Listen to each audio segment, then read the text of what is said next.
कैसे हैं दोस्तों। 12 जून 2025 का दिन था।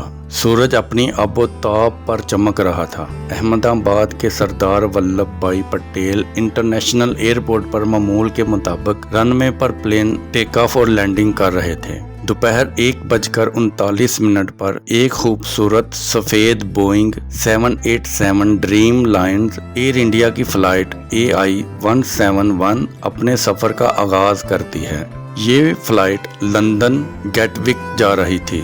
मुसाफिरों में नौजवान, बुजुर्ग, बच्चे और ख़वातीन सब शामिल थे। कुछ छुट्टियां मनाने, कुछ पढ़ाई के लिए तो कुछ अपने प्यारों से मिलने जा रहे थे। किसी को क्या पता था कि ये परवाज इनकी जिंदगी की आखिरी परवाज बन जाएगी। प्लेन रनवे पर दौड़ता है, आसमान की तरफ उड़ान भरता है, लेकिन सिर्फ 33 सेकंड बाद सारे का सारा मंजर बदल जाता है। कप्तान की मायूस आवाज एयर ट्रैफिक कंट्रोल को सुनाई देती है, मेडे मेडे, जो इस बात का इशारा था कि प्लेन शदीद खतरे में है। जमीन से तकरीबन 650 फीट की बुलंदी पर प्लेन अचानक नीचे की तरफ झुकने लगता है। लोग हैरान, एयरपोर्ट अमला परेशान और कुछ लम्हों बाद अहमदाबाद के मशहूर BJ मेडिकल कॉलेज के हॉस्टल ब्लॉक में एक जोरदार धमाका होता है। हर तरफ आग, धुआं और चीखों पुकार गूंज उठती है।